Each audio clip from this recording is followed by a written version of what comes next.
The first thing I heard on Christmas Eve wasn't sleigh bells. It was a scream outside my window, a sound that didn't belong in the modern world. It was reptilian, ancient, and hungry. This wasn't some prank. It came from the direction of that new holiday attraction just outside of town. Sante's Jurassic Safari. They'd promised a magical Christmas light show, a family-friendly wonderland where animatronic dinosaurs wore Santa hats, but the ads had lied. They weren't animatronics. De iguer riad. My phone rang and it was my aunt. Her voice frantic. He's still in there. The power went out, and they won't let anyone in. Please, you have to get him. My little cousin, Leo, was trapped inside with a skeleton crew of staff. He'd gone for their sleepover with Santa's Dinos event. I didn't even stop to argue. I grabbed my keys, a heavy flashlight, and drove. The safari park's main gate was chained, a flimsy close due to power failure sign swinging in the wind. I could see the emergency lights flickering deep inside, casting long, distorted shadows. The air was thick with the smell of pine needles, wet earth, and something else. Something coppery and wild. I found a break in the perimeter fence, a section torn open from the inside, and slipped through. The park was a nightmare vision of Christmas.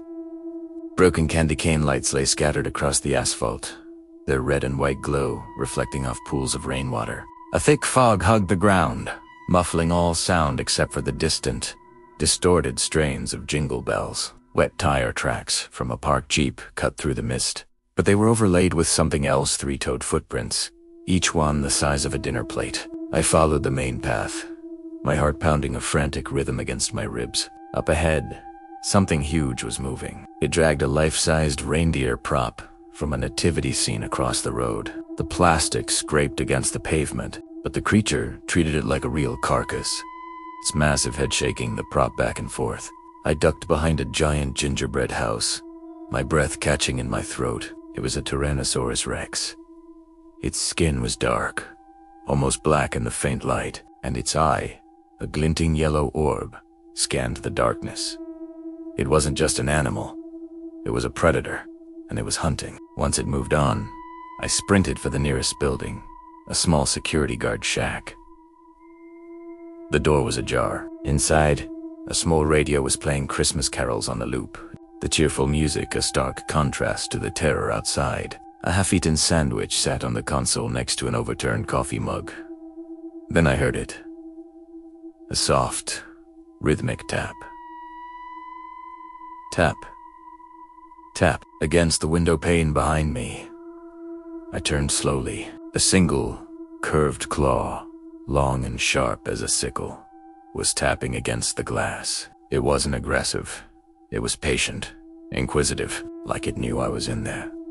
I didn't wait to see the rest of it. I bolted out the other door and ran. My goal was the main visitor center, where I hoped Leo and the staff were sheltering. To get there, I had to cut through the gift shop, the dynamite grotto. The glass doors were shattered. Inside, the place was a wreck. Smashed ornaments crunched under my boots. Shelves of dinosaur plushes were torn apart, their stuffing littering the floor like freshly fallen snow. And among the debris were more of those footprints, shaped like knives. They led toward the back, to the employee-only area. I pushed through a door marked Reptile House, authorized personnel only. The air inside was humid and heavy. The enclosures were empty, their glass fronts shattered. And then I saw it. Hanging on a hook on the far wall was a Santa Claus suit. The red velvet was pristine, the white fur trim immaculate, but it wasn't empty. From the bottom of the red pants, 2 legs were sticking out, still wearing the black boots. They weren't part of a mannequin tewerer real. I backed away slowly, my stomach churning. Suddenly, the park's public address system crackled to life, a high-pitched squeal of feedback echoing through the night. A pre-recorded, overly jolly voice boomed out. "Merry Christmas, visitors! We hope you're having a magical time at Santa's Jurassic Safari." The message was cut short by another sound, a human voice, a breathless whisper that seemed to come from right beside me. "Don't run," it whispered. "It likes that." Ispun Harun flashlight beam cutting through the darkness. No one was there. The voice had come from the speaker itself. Someone was alive, watching, and playing a twisted game. I had to find Leo. I burst out of the reptile house and ran toward the main lodge, a massive log cabin structure in the center of the park. The lights were on inside. I could see silhouettes moving behind the frosted windows. Relief washed over me, so potent it almost brought me to my knees. I pounded on the heavy oak doors. "Hello, let me in. My cousin is in there." The door creaked open, and a man in a park manager's uniform stood there. He looked exhausted, his face pale. "Get inside, quick," he hissed, pulling me in and bolting the door behind me. The lodge was filled with about a dozen people, a few staff members and several kids, including Leo. He ran to me, tears streaming down his face, and I held him tight. "It's okay," I whispered. "We're going to get out of here." The manager, a man named Peters, explained the situation. The storm had knocked out the main power grid. The backup generators failed, and the electric fences went down. The dinosaurs, genetically engineered and far more intelligent than they'd let on, had been testing the fences for weeks. They were just waiting for an opportunity. But something didn't feel right. Peters seemed to calm, almost. "Smoke. We just need to wait for morning," he said, offering a weak smile. "The emergency response team is on its way."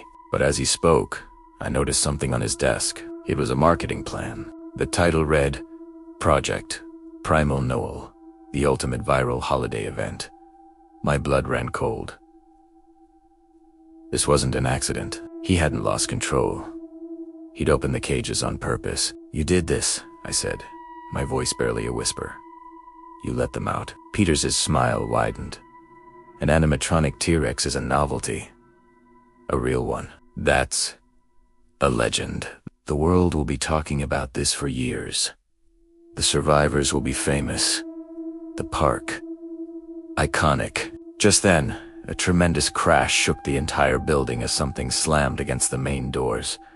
The wood splintered. The people inside screamed. Peters just stood there, watching, a wild look in his eyes. "Showtime," he murmured. I grabbed Leo's hand. "We're leaving.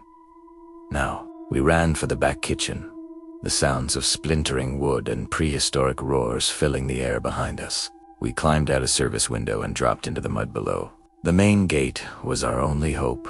We ran, slipping and sliding in the dark, the sounds of the massacre in the lodge fading behind us. We could see the gate now, just 100 yards away.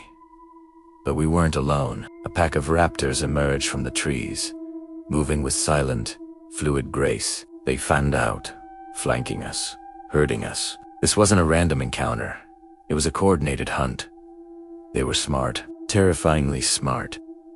One of them stepped into our path, blocking the way. It was smaller than the others, and something glinted around its neck. It tilted its head, and a faint, familiar sound cut through the night.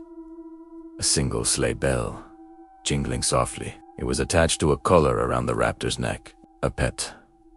We were feet from the gate. I didn't think. I shoved Leo forward. "Go.